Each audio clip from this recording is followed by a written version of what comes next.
Hey guys, Jamie Schmidt here for week 3 of our DBT Skills for the Holidays series. Today we're talking about finances. This isn't really necessarily a DBT skill in itself, but it ties in really well with Cope Ahead from last week because basically what we're doing is we're taking the time to prepare a plan of action for our finances for the holiday season so that we can prevent negative outcomes at the end of the season, mainly overspending and being in debt to start the new year. So we're going to incorporate a couple of DBT concepts in this, and then I'm going to give you a format for how I plan my holidays and the budgeting skills I use. So the first thing I want you to do is to kind of think about how you spend at the holidays. For most of us, we tend to spend kind of willy-nilly. We don't plan out ahead of time. We go Black Friday shopping, maybe get our big ticket items, and then we have a full month after that where we go and we continue spending.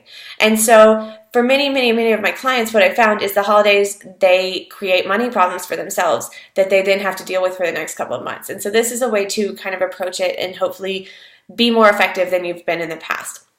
So what I've done, if you've got your worksheet, you can follow along on it. It's got the kind of the questions that go with it. Is create 3 categories of holiday expenses. And so the first one is the category we typically think of the most. It's holiday gifts, right? Like when we were thinking of budgeting, typically we're budgeting gifts. How much do I have to buy for presents? And that is the biggest chunk of our holiday expenses typically. But there are these other categories that we kind of tend to discount that can be extra expenses that really add up if you don't think about them ahead of time. So number 2 is holiday meals. If you are hosting Thanksgiving or Christmas, this is usually a several $100 commitment.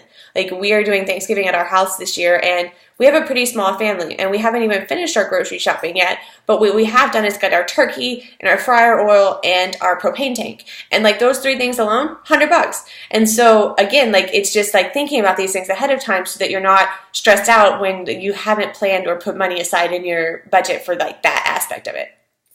And then the other category is really personal and life dependent, this other expenses. So there are some things that we all have in other expenses. Gift wrapping, decor, Christmas lights, those things that like go along with the holidays that inevitably we end up spending money on. And then there are the ones that are like life specific. So if y'all travel at the holidays, travel budget goes in there.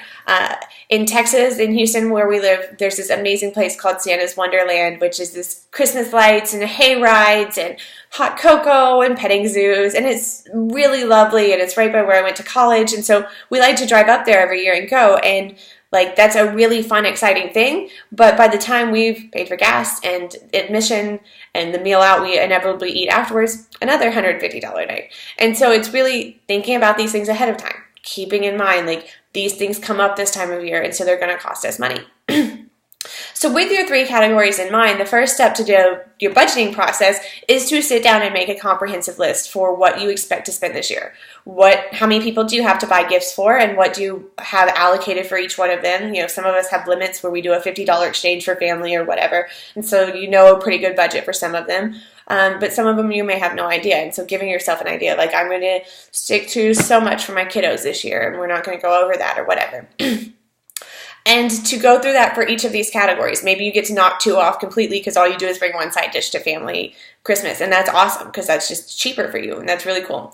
And so get your list down and spend about 20 to 30 minutes working on it, because as you continue working, you'll realize like, oh yeah, that's an expense that sneaks in every year. And so you want to have a really good idea of like, what is realistic that I'm going to have this time of year? What is it that I need to have set aside?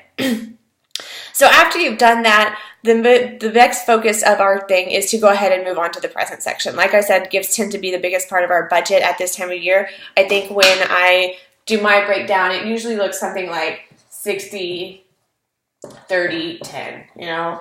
And like I said, by your family, like your breakdown is going to be different, but like that's how it tends to be for me. And I think for a lot of people, like, the largest part of our budget is our present, our gifting time. So if you look at your worksheet, what I've done when it comes to gifts is giving you a chart. And what it is it's broken down into like what I think of as categories that are typical gift categories. So significant other, spouse, your children, your close family, friends, and other. So thinking other of like gift exchanges, tips for childcare providers, garbage collectors, any of those things that come up that you know you're going to spend, but they're not like your typical, I went out and purchased something for you maybe. So what I've done is I've created these 2 columns for you, because when we do this, what we want to do is we want our budget for how much we anticipate spending, and then at the end of the season, we want to come back and record what we actually spent on those people. So what I recommend you do is to take this chart and put it with your receipts. And that way, when you're done with your holiday shopping, you have data about your entire experience for this season. DBT, we're really big on data. Data is like part of our mindfulness. It's observable and describable facts. And so if you have this chart filled out, when you go to do this next year, you know where your vulnerability zones are. Oh, I did great on my significant other, and I stayed in limits on my family and my friends and my children. But like this other got me. I didn't realize I spent $300 a year on people that I'm not even close to. How can I make that different this year? And so this is really cool because it allows you to be even more effective if you incorporate it year after year. It helps you stay on point and create new systems that are better for you. I hope you've enjoyed this and it can be helpful for you. I know money's not like a fun topic and can be really, really stressful this year, but I think if you plan ahead, it can create so much less stress. And so I really encourage you as you get ready for the biggest shopping days of the year, Black Friday and Christmas Eve, to think about these things and to spend some time preparing ahead of time, because it just creates so much less stress in the long run. So happy holidays, happy Thanksgiving this Thursday, and good luck as you go out there. Bye.